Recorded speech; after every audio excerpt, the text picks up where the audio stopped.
landscape. Landscape would be better. Okay. All right, live on YouTube right now. Also gonna hit the record button in 3, Recording in 2, progress. 1. All right, guys, what's going on? I'm here with Becca Huck. She's on the other end on the computer because we weren't able to figure out the situation with our YouTube stream. It just was getting too difficult. So I am recording. I'm recording this um, video through Zoom, and we're going to do the Zoom meeting through that way. But I'm also going to be paying my attention on the computer. But this is going to be streamed, so you guys will hear everything that we talk about. So as for you guys know me, I'm NCK, and I've known Becca for about a couple weeks now. Um, she's blind. She lost her vision 5 years ago. She's 17 now. Um, and so, yeah, Becca, go ahead and take it away. Hi. So yeah, like I said, my name's Rebecca. I have cortical blindness. So basically, it means that my eyes are 100% healthy, but my brain has damage so that my brain doesn't interpret vision. Basically, I got that in 2017 when I sustained a brain injury in soccer. And so basically what vision I have left is light and shadow. So essentially I can see light and then I can see some silhouettes if the light is reflecting off of it. Right. And so how do you deal with like your blindness daily? Like what's the daily, like if you was to tell um uh, if you was to tell like the viewers like how you deal with your cortical blindness, what's the one thing you would want them to know, like per se? There's definitely hard days, but honestly, I would probably tell you it's not really been any different. I mean, it might take me longer to do things, or I may need to do them in a different way, but Right. just because I'm blind doesn't mean that I'm any less human or that I can't live a normal, independent life. Right. So while blindness is a big part of me and it's not a negative thing, and I embrace my blindness, it's also not something that really holds me back. Right. And you've and since I've known you, you've been doing really well with your blindness, and you've not been letting anyone tell you that you can't do something because you're totally capable of doing it. I mean, you've been doing everything, like that since I've known you. You've been doing it really well, and you've been working with people to make your life easier, and that's what counts, right? For sure. Definitely. And I'm super amazed at everything that that has been going on. So there's some questions that I wanted to ask you in the um, like how does your blindness affect you daily? Like how do you, like, for the audience, like I guess like what I want, like, the audience to know is how do you go about your life in the most like productive way? Like how do you eat? How do you like shower? Like what is correctal blindness? I mean, those kind of things. Like Yeah. So cortical blindness, like I said, means that my eyes are 100% healthy, right. meaning my eyes should interpret like 20/20 vision, normal vision. But my brain, when I got my brain injury, since I hit the front of my head and the back of my head, the back of my head is where your occipital lobe is, which is what interprets vision. And so that's what was affected. So basically, my brain doesn't interpret any visual messages other than my light and shadow. Right. And day to day, honestly, it's a little different, but honestly, not by much. I mean, there's many ways I wake up. There's several ways I can set an alarm on my Echo Dot or my phone, and they actually make talking alarm clocks for the blind, so you can also use that. And then doing things like cooking, depending on what it is. Most of the time, you can cook alone while you're blind. It's not terribly hard to navigate. There's different assistive technology and different ways to make the kitchen accessible. And so whether that's making Braille labels to put on things, or whether that's always keeping things in the kitchen in the same spot. Big one is memorizing by size the different measuring spoons and cups, so that I know like the biggest is a cup, and then it slowly goes down from that. And honestly, figuring out stuff like that, it's not terribly hard to cook when you're blind, especially alone. Right. Because there are definitely ways around it. When it comes to eating, it's not terribly different. It can be a little bit different. Usually, I get my own food and I put it on my own plate, so I know where things are. But if for whatever reason I was with family and we were eating at a table and someone put food all throughout the table, you use what is called clock method. So basically, you would imagine a clock from 12, 1, 2, 3, and so on. And you can use that with food on your plate. So if someone plated my food, they could say like mashed potatoes are between like 1 and 4. And I would know that it covers that amount of space. Right. And that type of thing. But you can also use the clock method for things around the table. So they could say like the green beans are off to your like 4 o'clock by you. And then I would be able to grab them and pass them to someone. So honestly, when it comes to eating, it's not that different, because I mean, if you close your eyes and you try to eat, you can still bring food to your mouth. That's not really a thing that goes away when you go blind. It's still muscle memory. So basically, your muscles understand and remember, because you've done it so much, that it's just second nature. Kind of like how if you were to walk in your house, you know where everything is and you know when to turn, and you can immediately go upstairs because you know where they are. Right. Exactly. That type of thing. Yeah. So when you're blind, you can either build up muscle memory to do activities like that, or if you had previous vision, your muscles still do remember even after your vision goes away. Right. And so when it comes to doing things like showering, it's not, or pretty much it's not really different in many senses. A thing that very much helps is you always keep your stuff in the same spot, because if it moves around, it's very disorienting, and it can make you kind of just very disoriented and unsure of where everything is, and it can make you very just kind of dizzy and confused. But I keep all my stuff in the same spot. And when it comes to like telling the difference between shampoo and conditioner, there's a few ways. Braille labels actually are made of a special kind of plastic. Regular Braille is usually printed on Braille paper, but for labels, it's usually on like this sticky plastic, and so it is waterproof, and you can use that. Another thing is bump dots. They're like these raised plastic dots that you can put on things. Or simply, if they're different shapes, you can usually tell. Otherwise, if they're the same shape, something that I usually do is if one can be set up so that the lid is facing the top, and then the other one is the lid is facing the bottom of where I put it. Right. That can help me differentiate between the two. Those types of things. That's pretty much all that's really different. I mean, pretty much it's all really different with showering. When it comes to just daily tasks, like, I mean, watching TV or even reading, I can do several things. For reading, I could read in Braille, or I could listen to audiobooks. And then when it comes to TV, a lot of people don't think when people watch TV because it's very visual. When people can watch TV, because there's something called audio description. Audio description basically plays a track over your show and describes everything visually happening. So like if the character Susie walked into a room with a pink shirt on, it would say Susie walked into a room with a pink shirt on.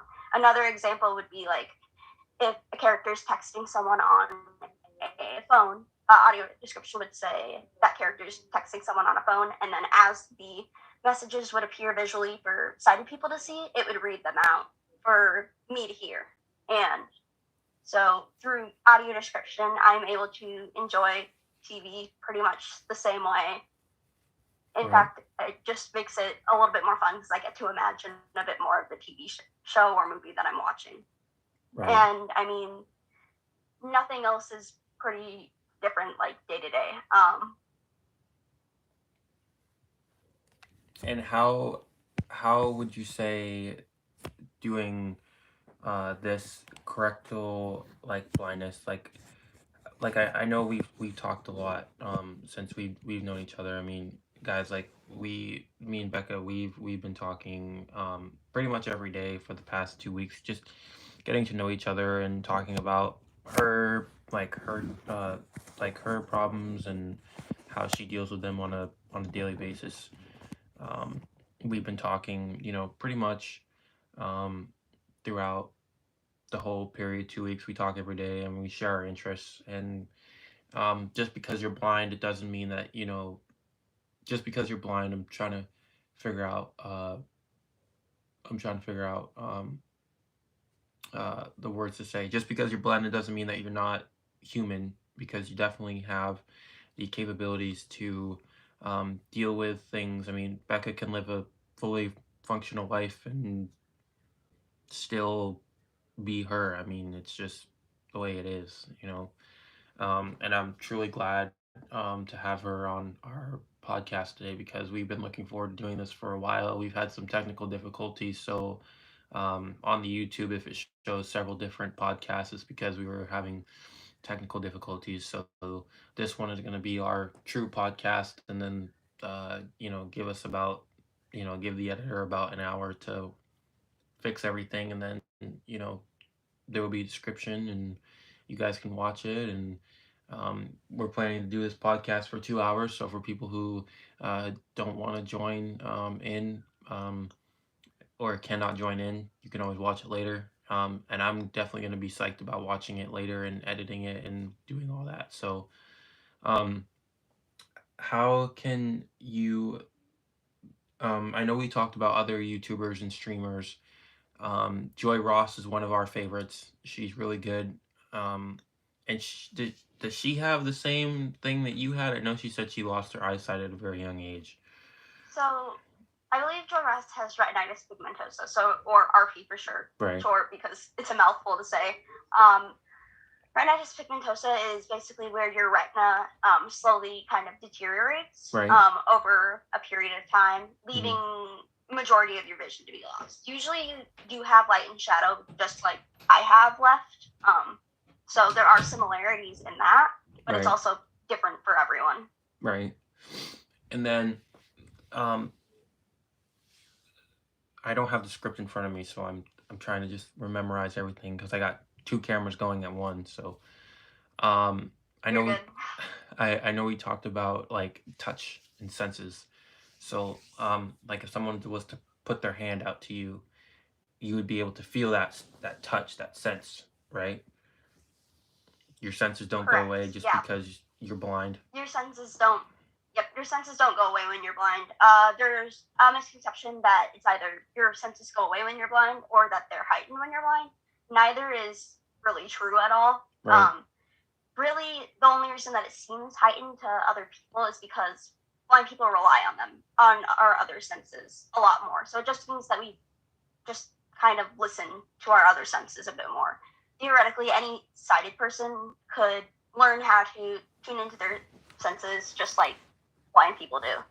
So it just means that even though it seems like they're heightened, they're pretty much just the same. It just means that I pay attention to them more, because since I don't have the visual cues of everything going on, I look for auditory cues or other cues with my other senses. Right. And what I find amazing is when Becca's listening, she'll like look off a little bit, like her body will kind of vigor because she's paying attention. So there's a whole bunch of like blind creators out there that you guys can check out. And this is actually my first podcast, and I wanted to have Becca on to be the first one because I've never done podcasts. I'm hoping to get more equipment soon. So like the next podcast we do, there's going to be like 3 cameras. I'll have like someone like in the background monitoring the cameras, doing different points. So that way it's not like my camera is like recording like the screen and I have to do like a video recording.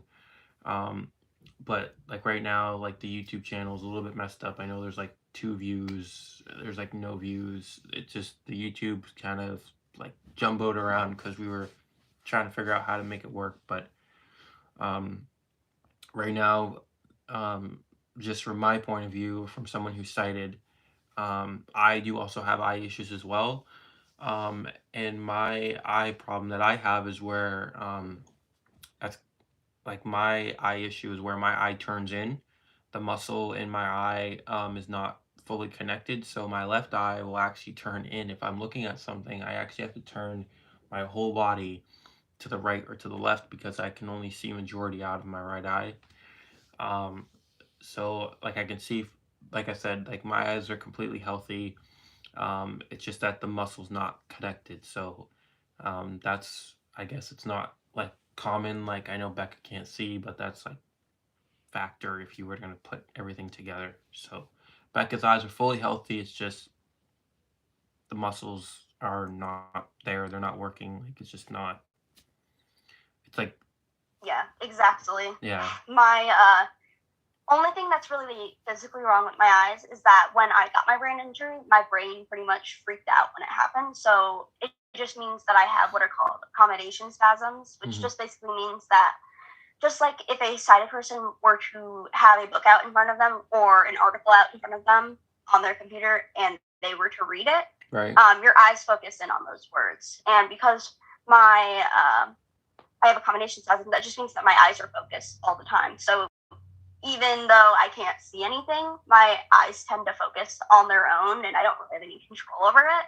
And because of that, all of my eye muscles are just constantly very, very tight because they contract but they don't release, and so it just causes pressure, and my eyes can strain a little bit if I try to use my remaining vision too much. Right. But for the most part, other than that, my eyes are 100% healthy. It's just my brain does not interpret the visual cues that my eyes send to my brain.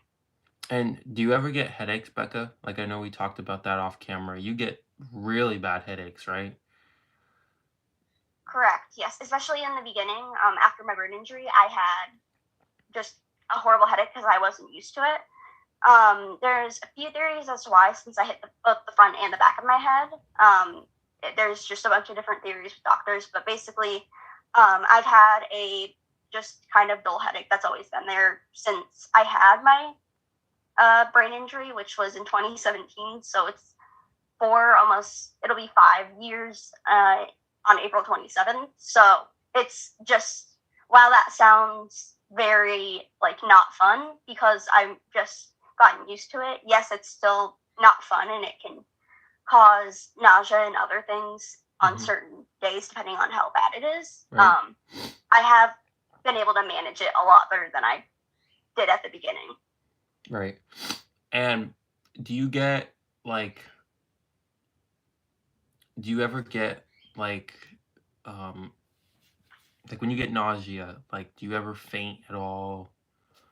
Like how does that, like if you faint, like what happens? For me, no, I don't tend to faint from nausea. What I have, so I am blind, but my brain injury caused a few other disabilities and also a few chronic illnesses as well. One of the chronic illnesses that I have is called Postural Orthostatic Tachycardia Syndrome, or POTS for short. Right. Basically, you have a nervous system that is called your autonomic nervous system, or your ANS, and that controls every involuntary movement in your body. So that's breathing, blinking, sleeping, your heart rate, things of that nature, temperature control. So I have issues with like feeling temperature sometimes because of that. But because of that, my heart rate and my blood pressure will constantly go up and down. So it could be small, where it's like it only jumps 30 beats from like 100 to 130. Or I've had extremes, which is usually when I faint. There's just, because it's not controlled automatically with my autonomic nervous system, there's no really way to predict when it'll be high or low. Right. But usually, if it's more dramatic or like a much bigger jump, then usually I do faint. I faint usually pretty much daily, which to most people definitely sounds scary and not fun.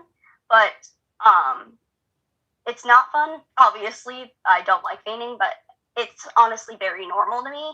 Right. So I don't really know it any other way. But basically, I've had it, like I said, had it only go from 100 to 130, and then I've had it both drop dramatically and increase dramatically. Like, I know I've had it go from 95 to like 145 in a matter of like 5 seconds. And then I've had the opposite where it's gone from like 150 to like 70 beats per minute, which is an incredible drop, which is usually what happens. Those types of things happen, and then I usually faint because my body just can't keep up with it. Right. So I do faint, and in a nutshell, that's basically what causes me to faint. It's a complex chronic illness, but that's like the simplest way to explain it. Right. And so, like, with your guide dog, like, how do you with your guide dog, how do you, like, if you was to have a guide dog, like, how does that work for you if you was to have a guide dog? So personally, I don't have a guide dog. I do know several people who do have guide dogs, and I have considered getting one.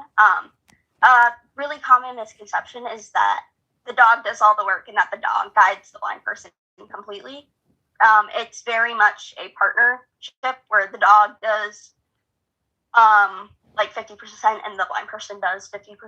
It's pretty much an equal partnership. So usually the dog is the eyes, obviously, and usually the blind person will tell the dog what to do and how to navigate. Commands such as find a chair or find a door or find the curb, those types of things. And guide dogs go through very extensive training. So not all guide dogs that are at guide dog schools make it through the process, because they look at a temperament of a dog. They look at if the dog actually enjoys working, because if a dog doesn't enjoy working or doesn't have any interest in it, there's no point in forcing a dog to do it, because it just wouldn't be beneficial for the dog or the person, because neither of the two would really work well together. And so after guide dogs pass through extensive training, they know many commands, like I said, which is turn left, turn right, or even just finding curbs or doors or chairs or stairs. And so the blind person will tell the guide dog those commands, and the guide dog usually follows those commands. And so it's very much a partnership, 50-50%. The nice thing that a lot of people do like is if you're at a crosswalk, usually this doesn't happen a lot, but it can if you're just not experienced with being independent and you're still learning. So typically a blind person with a cane can cross the street pretty much independently. And if they do need help, there's certain ways to do that. But basically, for most blind people, very much so, you can cross the street independently and travel independently to wherever you need to go. But if for whatever reason, like I said, you were younger and unexperienced, or there was just a lot going on, and there was just some huge valid reason for not paying attention, a guide dog, if they don't think that the street is safe to cross, it's called obedient disobedience, which sounds really weird, but basically it means that a guide dog is trained to not follow an action if it is for the safety of the handler, which means if for whatever reason you told the dog to cross the street and it was not clear, the dog would not go. So a lot of people do like that, because it can add a little bit more safety. But like I said, there are plenty of blind people who use canes and tend to be completely independent with traveling and don't have any issues. But yeah, so to answer that question with a pretty long response, it's pretty much just a partnership between the handler and the dog. Right. And do they have anything like guide humans, like say if you like let's say like later in life, like I know we talked about this, but since we're alive now, if you ever wanted to be in a relationship with someone, would that impact your relationship? Do you feel that it would impact your relationship? I know other YouTubers, they always ask that question. Other blind YouTubers who are married to people who are sighted, they always say, how has this impacted your relationship? And most of them say it hasn't. It's been pretty great actually, and we've been married for 5 years or 10 years or 12 years or 20 years. Or there was one YouTuber where they met in like 7th grade and they were like boyfriend and girlfriend for like 20 years, and then they finally got married. Like, it's great to hear other people's stories. So do you feel if you ever got in a relationship with someone, do you feel that that would impact your relationship between you and your boyfriend or spouse or husband or however you want to label it? So, because I've never been in a relationship, but however, I definitely have a lot of experience with it because it's something that you learn from not only other blind people, just in general. Each blind person will answer that question differently because relationships are different for every single person. Right. But typically, it doesn't really affect it. There's, if anything, there's usually a lot more clear communication, Right. and because then there's just a lot more communication and explaining, which sometimes is almost better because then you know the person you're with is going to adapt and still treat you like a human, but still take your accommodations that you need seriously and communicate with you.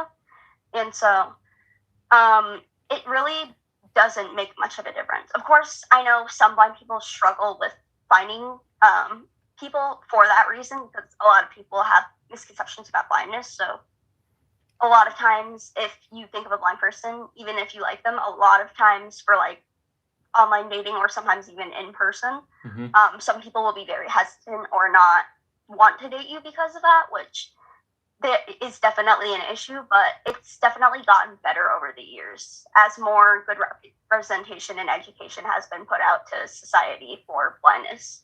Right. And Becca does have, so last night when this was off camera, when I was speaking to Becca, I was asking her, okay, well, like if we went out to dinner and I asked you, because she showed me a couple pictures and she carved a pumpkin, I was like, did you do that yourself? And she was like, no, I had help doing it. So I asked her, can you open pop cans? And she said that she has difficulty,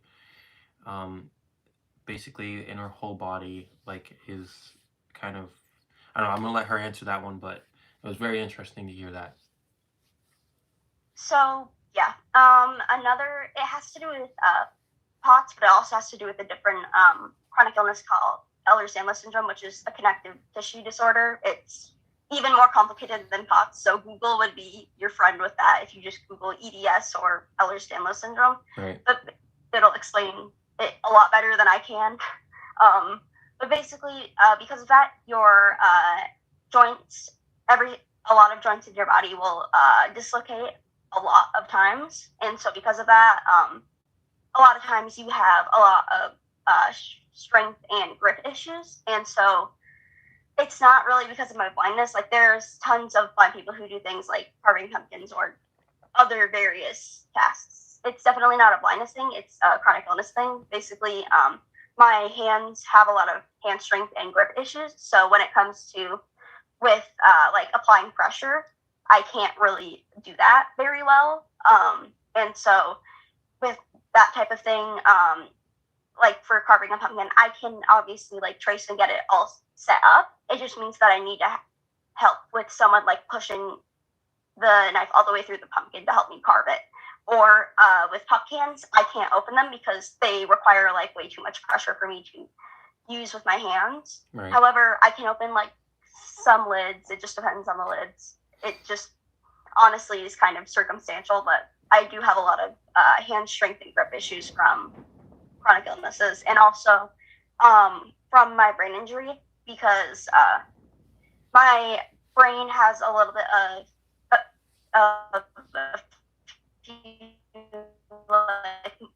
balance and motor skill issues just because of where my brain was damaged. And Right. so because of that, my brain doesn't always work correctly when I try to do things like pick things up or just in general use my hands. And it definitely isn't a huge struggle because it could be a lot worse. I got it pretty mildly. And so basically, I just sometimes have to practice at things a little bit more. Right. To do things like open or close things. So, we've hit our 30-minute mark, guys. I'm here again with Becca Huck, where this podcast is for 2 hours.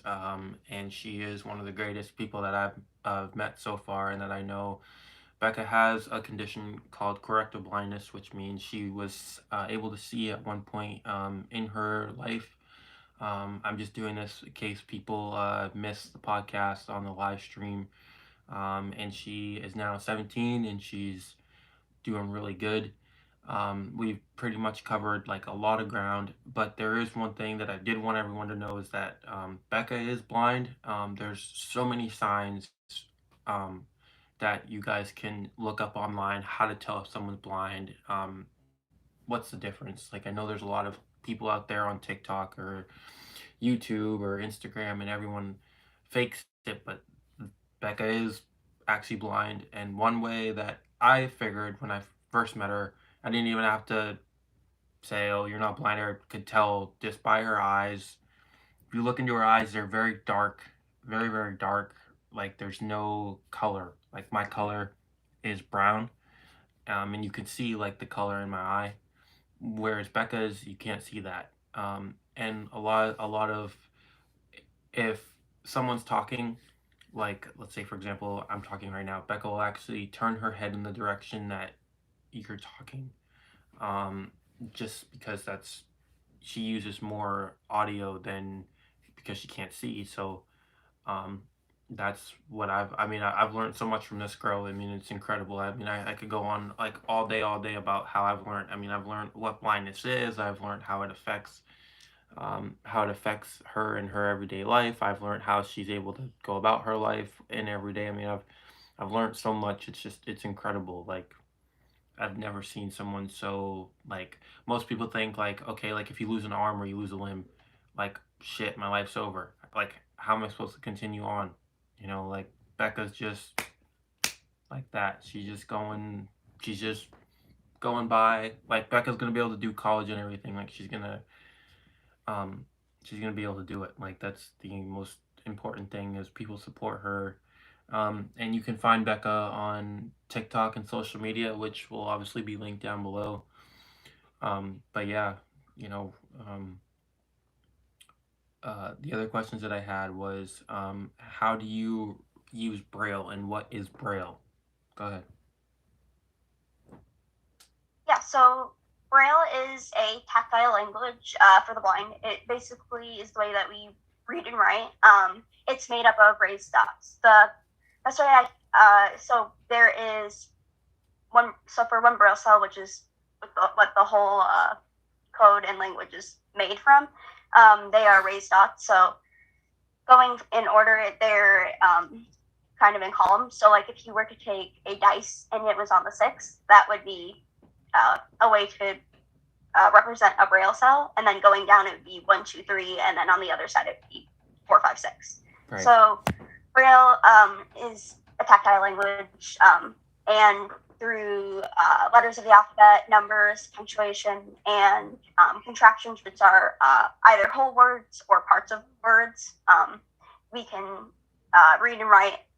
And Braille was invented in the 1800s by a person at 16 years old named Louis Braille. So Louis Braille was in France, and he went blind when he was, I believe, 2 or 3, around there. And there was no language for the blind, so he created the tactile language. It's definitely improved since then, and there have been a lot of changes to make sure that it's up to date.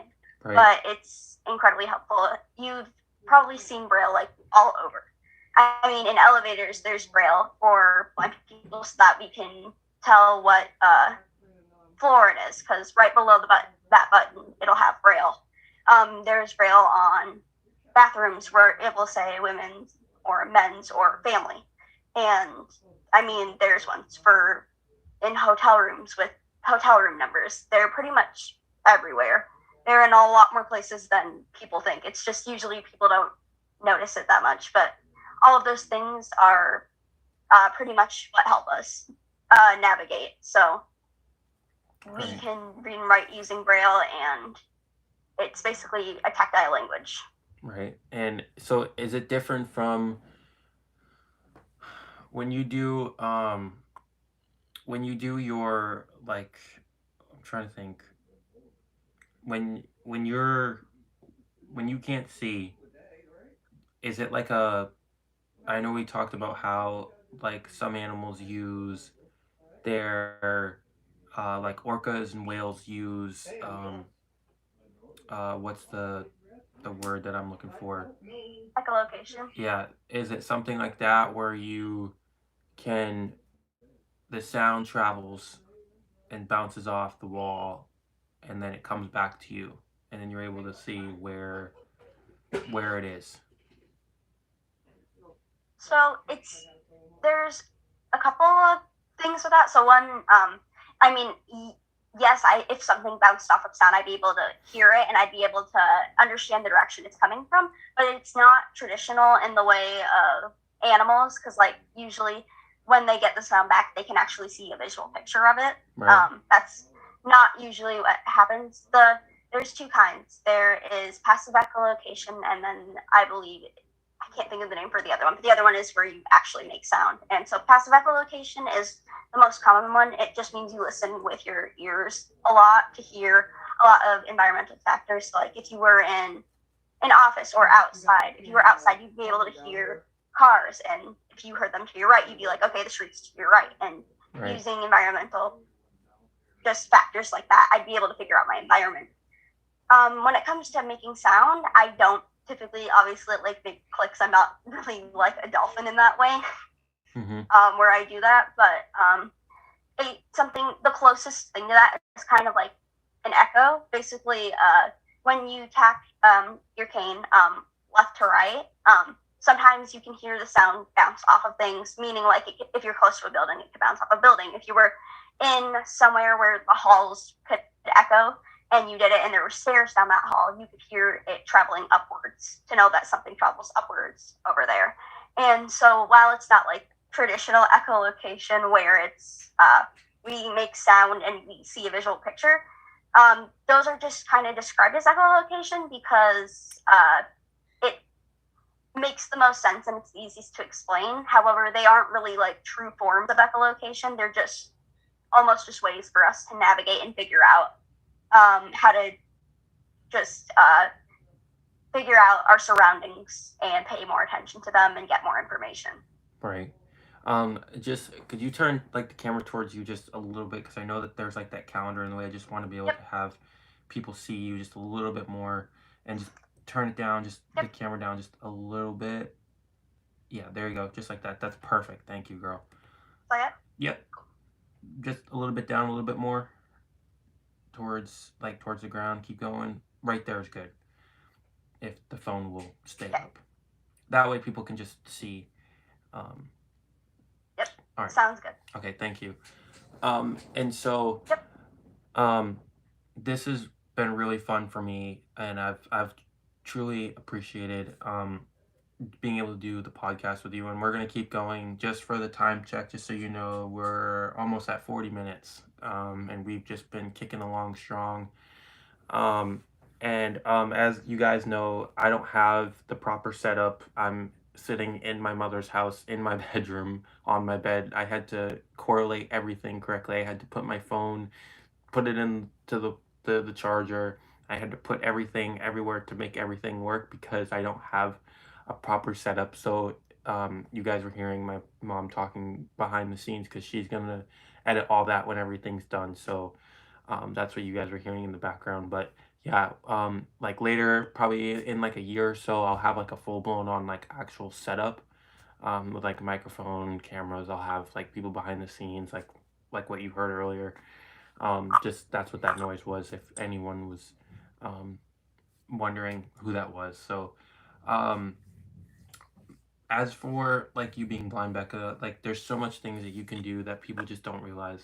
You know, like I'm just so like amazed how you have just come like fully like at 17 years old, like you haven't given up. Like that's, if someone was to ask me, well, what about Becca do you like? And my reaction is Becca is a legend. I like everything about Becca. She just goes with the flow. She knows how to do it. She knows how to get it done.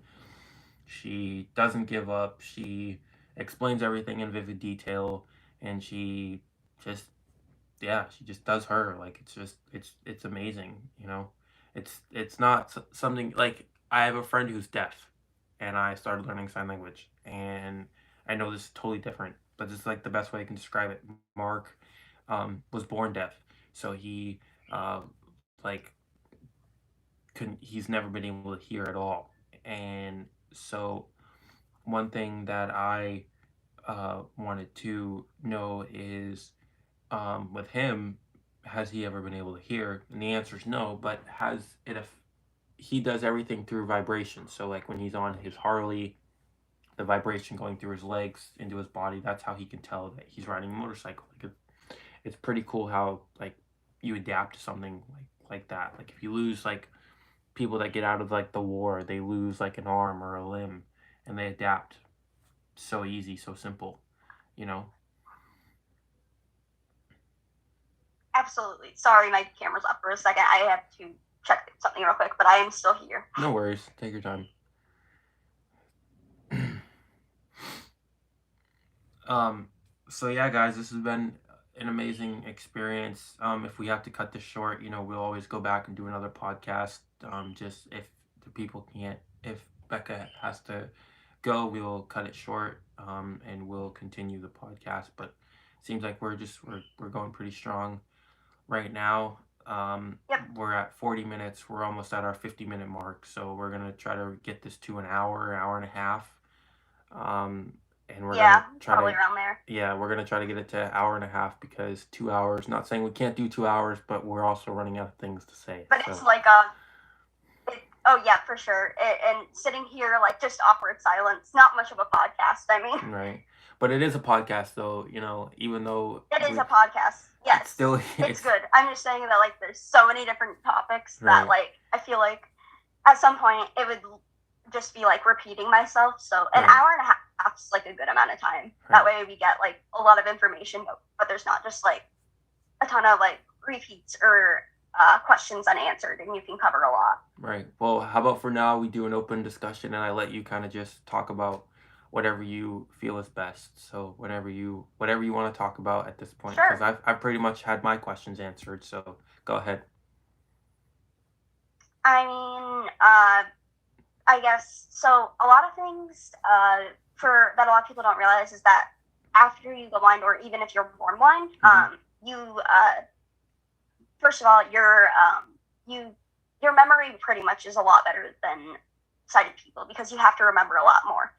First of all, like you have to remember things like that are in your house. So a lot of blind people do not use their canes, or if they have a guide dog, their guide dogs aren't at work and doing commands while you're in the house, because you remember where everything is in every single room. So I, through just that, or for an example would be for cooking, I memorized where food is in my fridge. So I would know like eggs are on the second shelf to like the left, for example.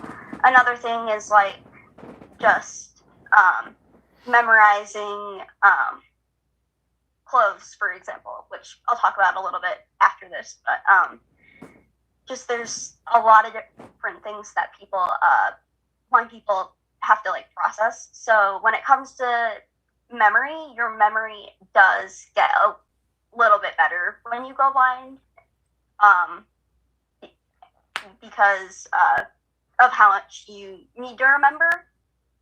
And it definitely surprises a lot of people. But for, like I said earlier, for clothing, basically, there's a few ways that blind people know what clothes are what. First is for like, if a lot of blind kids starting out usually use this method, or if you go blind very, very late in life and you had no skills and you need to learn it, sometimes this helps. There are tactile kind of different kind of tactile like markings that are like raised almost kind of like Braille, but not. It's they're like little plastic labels that you can either slip over certain drawers or slip over hangers to know where things are. That's the least common that I'm aware of that people use. However, it's still a pretty valid thing to use, and it does help a lot of people, just as like all of these do. The second one is assistive technology. I mean, there's a number of assistive technology that can help. There's simple apps that are like seeing AI that have a color, and it will, if you hold an object up to it, it will tell you the color. Another thing is, I don't personally use this, but I know that it does help a lot of people, is Be My Eyes. Be My Eyes is basically where you're connected with a sighted person and they can help you with a task. So if you absolutely needed help with it and there was no one around, you could do that. I personally don't use Be My Eyes, but I know other blind people do. Right. And then the other two assistive technology that I'm aware of is, one is called a Colorino color identifier. It has like a button on it. Essentially, you just press it and hold a piece of clothing to it, and it will repeat the color over and over, so that you while you hold the button down, so that you know the color. And then the other thing is a pen friend. A pen friend is used for a variety of different things, but one of the things they can be used for is clothing. A pen friend is basically a pen with a few different buttons on it, and you can get multiple different labels. There's ones of different color, different size, different shapes, and you can put them on everything from just anything from makeup to books. If that book wasn't in Braille, but you needed to like know where that book was, or to things in the kitchen, or clothes, like I said. So basically, what you do is you would put that label, because it's pretty much like a sticker, on a hanger, for example, or that drawer where you have like only a few pieces of clothing, and you can record a description. So basically, you hit a button and then you hold it up to the label, and whether you have a sighted person describe it to you and then you make the description yourself, or a sighted person does the description, after it's recorded on that, you hit a different button on the pen friend and then you hold it up to the label, and it pretty much reads that description. So it could be like a black t-shirt, for example, or like blue jeans, that type of thing. And then the last way, those are all for assistive technology, but the last way, which this is what I personally use, but I have used assistive technology in the past, because sometimes for specific things it's beneficial, is by touch. And a lot of people think that's crazy, because I know most sight people, because they can see clothes, don't really pay attention to like the feeling of their clothes as much as blind people do, because we can feel the difference in fabric, whether it's soft or more like t-shirt material, or whether it's like jeans or khakis, just like whatever, or if it has fur on it or things like that. And so you usually, first of all, by the shape of what it is, you can usually tell if it's like a sweater or pants or a shirt. And after you identify that and you know what kind of fabric it is, usually you find defining quality that you can remember, whether it is a certain collar that's like on it. Like if you had a polo and it was a collar, then you would know, because it's that specific collar and it could feel different from the others. Another thing is like if it has stitching in it, you could be able to feel the stitching, or even if there's something like printed on it, the shirt, that you can still feel the design on it. You just can't see it, but you would still be able to tell from that you would be able to figure out what clothes are what clothes. And so that's pretty much all the ways that blind people can use clothing. Another thing that a lot of blind people just, a lot of things that you usually see on the internet, which is like the most common, is that a lot of times people think people who are blind are faking. I promise you. First of all, it's very ridiculous to like assume that. First of all, you wouldn't learn Braille, you wouldn't have assistive technology or a cane. They don't just hand that out. It's very hard to obtain, and you only get it if you're blind. Second of all, I always laugh at it because even my family is like, that's like way too much work. I don't think anyone would actually put in the effort to fake being blind with all of that you would have to remember. It's just crazy to me that a lot of people think that, but the biggest reason people usually think that online is whether you can look somewhat in the direction of the camera, where for me, I can, because right now, like phone that I have on right now, I can't see anything on it, but I see white light. The only reason I know it's white light is because a lot of doctors with different eye conditions establish that when it's light perception, it is just bright white light. And so I can tell that there's light coming from it. Obviously, I don't know exactly where the camera is, like on the actual phone, but I can look somewhat in the direction because I see the white light. And so blind people very much, even if they don't have a lot of remaining vision like me, or if they have none at all, they can still make some eye contact with the camera.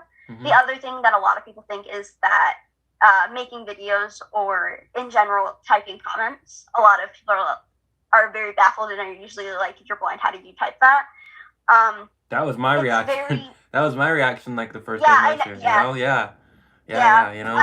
It's very, like, a lot of people don't know how blind people do it, so it's always, like, very shocking to them. And basically, there's a number of ways.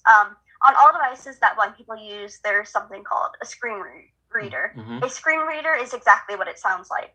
It reads things out on the screen, and through various gestures, taps, or shortcuts, you can navigate your phone completely independently, the same way that a sighted person would for the most part.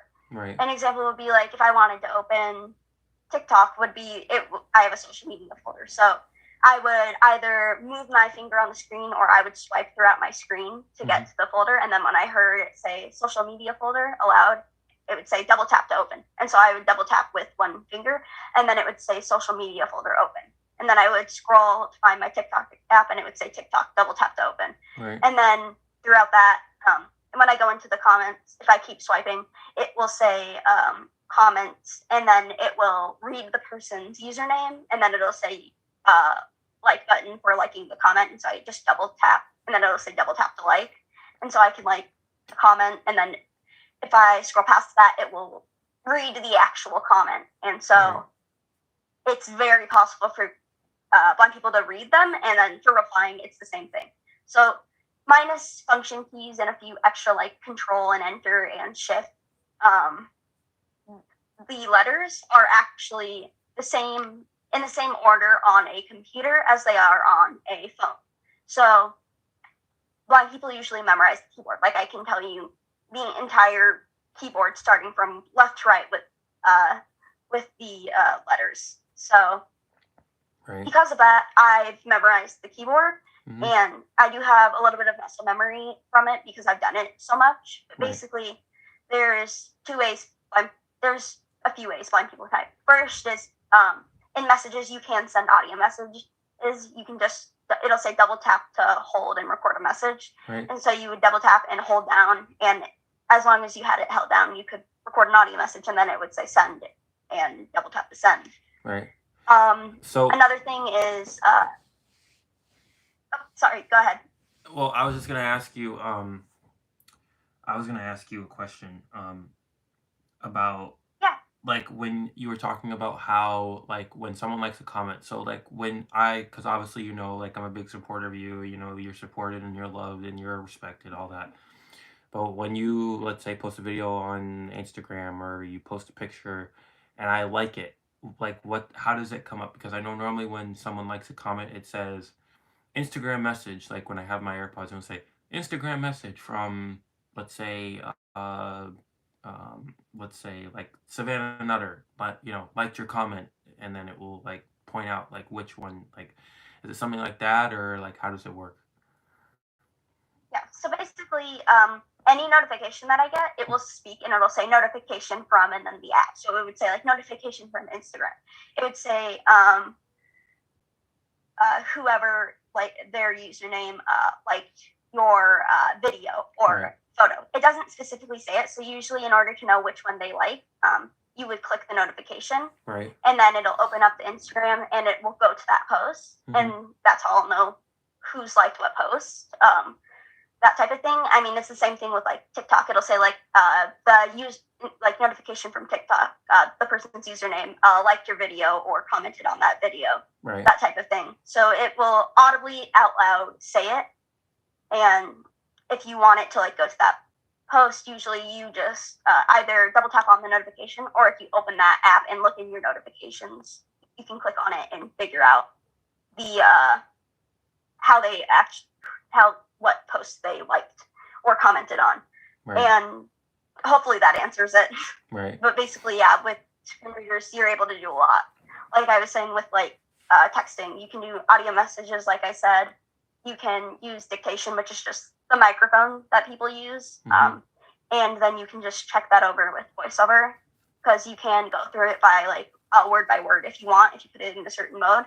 And the other way, which is the most common, usually, at least it's personal preference. Each blind person does it differently. Right. And has their own preferences, just like how some people use a guide dog, some people use technology. There's just lots of different options. And so there's two types of typing. So the first one is, I believe, like standard mode for typing, which is basically I can move my finger over the letters, and it will say that letter followed by the word that that starts with that letter. So like A is alpha, O is Oscar, V is Victor, that type of thing. And so because of that, I'll know what it is. And then because when it's standard mode, you just double tap the letter and it will go. Now, when you get faster at it, like I said, because it's the same letters on the keyboard as a computer, you are able to, if you are more skilled at it and you are more experienced with it, you can go to what is direct touch typing. So if I wanted to hear the letter, I would just move my finger over the letter, and instead of tapping it, I would just keep my finger held over it, and it would read out and it would say like V Victor or whatever letter I'm on. Right. And with direct touch typing, the reason that you don't just tap it is because when you actually tap it, just like a sighted person would type it, it will type that letter. And so after you type the letter in either of those modes for typing, it will read it out. So like if I typed Y-O-U, it would say Y-O-U, and then I would hit space and it would say U. Right. So say if you're texting. It also would like tell me if it was incorrect, and I can, if it says backspace, it would say like backspace, and then it would erase the letter. Another way the last way that blind people can type is actually what is called Braille screen input. Right. Braille screen input is really cool. Basically, if you put it in that certain mode, six buttons for your fingers will pop up on the screen of your phone, and through those 6 you can type in Braille, and it will you can type using Braille and for a message and then send it that way. So that's pretty much all the ways that you can like text. And then for emojis, like I know we talked about for emojis, a lot of people think that blind people can't use emojis because they're literally visual pictures to you in texts. Right. VoiceOver describes all of the emojis. Like an example, they added the two blind people emojis. So like for example, it would say blind woman walking with cane, or blind man walking with cane, right, or blind person with guide dog, that type of thing. It could say grinning face with squinting eyes, or smiling face, or laughing and crying face, that type of thing. So with all of those, we can still use emojis. So that's pretty much like all it is for typing and doing all of that for that. And yeah. Right. Basically, that's all that is. Right. So, but the question that I had for you is, when you're texting, like let's say if you text a message to me, like on via text message, like how is that all through Braille, or is it just through your hands, or is it through the speaker? Where I know there's Nope. one YouTuber. It basically it reads it out. So it would say message from and then your name, Nick. So it would say message from Nick, Right. and then it will read out your message Right. audibly, so that I can hear it. Right. So if it said like hi, how are you? It would say message from Nick, hi, how are you? Right. And then I could easily do that Right. that way. Well, guys, it's been 60 minutes on YouTube. It's been a great pleasure to do this podcast with Becca. Unfortunately, it will not say an hour on YouTube. It will say 60 minutes and 53 seconds because an hour, we would literally have to go another 50 minutes. And unfortunately, like I said, I know our time is limited. So 60 minutes, quote unquote, is an hour technically, but YouTube or whatever. But yeah. My name is Nick, NCK. I'm here with Becca Huck, and she is blind, and this podcast is coming to an end. Becca, where can people find you if they want to reach out to you? Obviously your social medias will be listed, but where can people find you if they want to reach out to you and ask more questions? So my Instagram is literally just Rebecca Huck. So my name is spelled REBEKKAH. And then Huck, HUCK. So I'm just Rebecca Huck on Instagram, and then I'm Rebecca Huck Official on TikTok. I haven't made my YouTube channel yet, but I will be doing that soon, and I'll be posting on Instagram and TikTok when I do that, so people will know where to find that. Right. All right. Well, guys, this has been a great pleasure to meet with Becca. If you guys do have any questions for her, like I said, reach out to her. I know you have a personal email, but do you have a business email that people could also reach out to you as well? Would you feel comfortable? Do you have like a business email that you use? Not yet. I will when I will when I make my YouTube channel. I will have that email like listed as the business email. Mhm. So again, I will let people know of what that is after I make it, which should be very, very soon. And again, I'll post that I've made the channel on Instagram and also on TikTok, so people will know where to find it. But I very much respond to messages on either TikTok or Instagram pretty quickly, so feel free to ask any questions on there. All right. Well, Becca, that concludes the podcast. And I always respected your time, and I always respect you. And I love that we were able to do this today. Yesterday, we weren't able to because the weather inclements were really bad. So I really appreciate it. I mean, yeah, thanks for having me on. I mean, it was fun. I'm very happy that I got to do it. Of course, I'm very happy too. So that concludes it, guys. Thanks for watching this podcast with Becca Huck. Make sure you like, make sure you subscribe, and make sure you follow Becca on all social media platforms. And take care, and I'll talk to you soon.